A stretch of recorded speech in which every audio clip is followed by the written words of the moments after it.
Um silêncio pesado pairava sobre a casa de Jacó. Por noites consecutivas, José teve visões estranhas.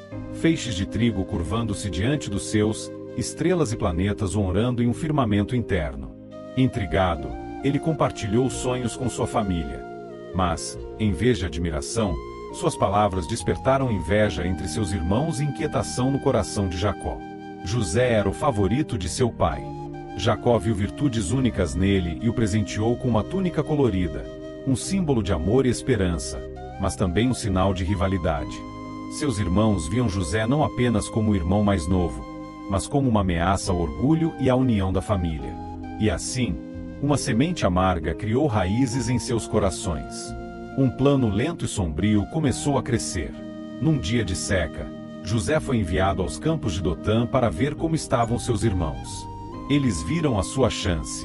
Aí vem o sonhador, murmuraram. Consumidos pelo ressentimento, rasgaram-lhe o manto e o jogaram num poço seco, um ato que literalmente personificava sua rejeição. Rúben, o mais velho, planejou resgatá-lo mais tarde, mas o destino tinha outra carta na manga. Uma caravana de mercadores ismaelitas passou por ali. Sem piedade, Judá sugeriu vendê-lo como escravo. Assim, entre lágrimas e súplicas, José foi arrastado acorrentado para o Egito, uma terra desconhecida, com deuses estrangeiros e uma língua estrangeira. A dor da traição era profunda. José, vendido por aqueles que supostamente o amavam, foi levado ao mercado de escravos do Egito. Lá, foi comprado por Potifar, capitão da guarda do faraó. Apesar da humilhação, José se portou com diligência e integridade. Sua devoção logo conquistou a confiança de Potifar, e José foi promovido a supervisor de toda a casa, que prosperou sob seus cuidados. Mesmo em solo estrangeiro, era como se o favor de Deus ainda o seguisse. Mas seu sucesso atraiu atenção indesejada. A esposa de Potifar ficou fascinada pela beleza e força moral de José.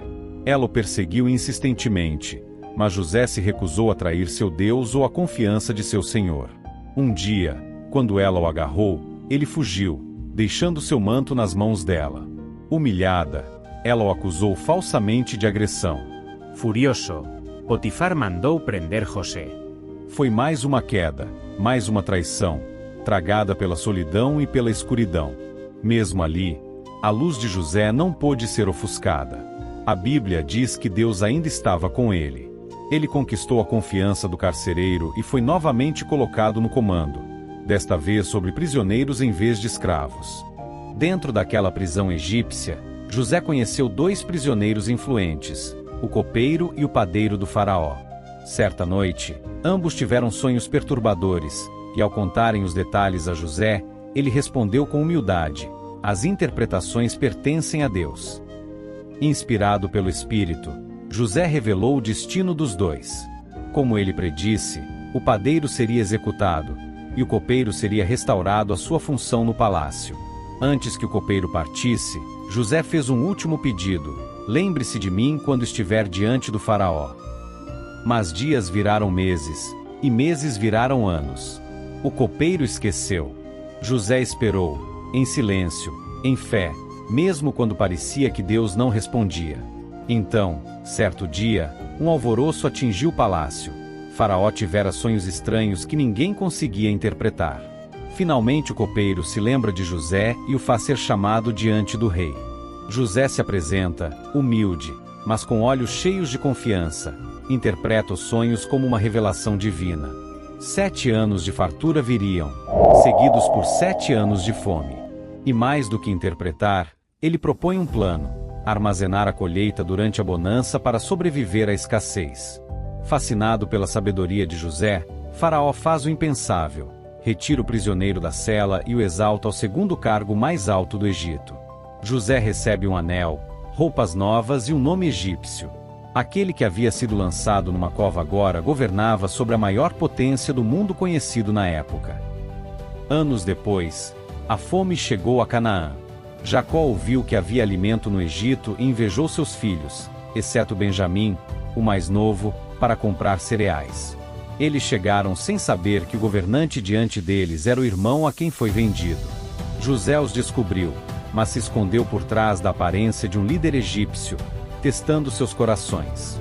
Acusou-os de espiões e tradições que trouxeram Benjamim. Retém Simeão como garantia e os despede com grãos. Em casa, Jacó resiste a enviar Benjamim, mas a fome fala mais alto. Quando retornam com a caçula, José os recebe com banquete, mas prepara um teste final. Oculta seu cálice real no saco de Benjamim, simula um roubo e ameaça escravizá-lo. É aí que uma mudança nos irmãos se revela.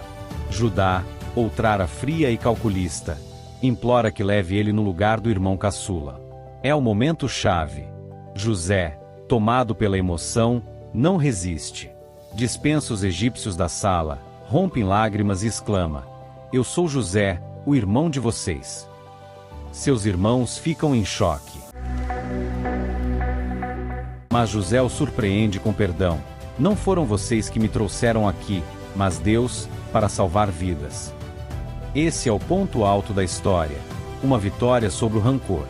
José envia carros e mantimentos para buscar seu pai.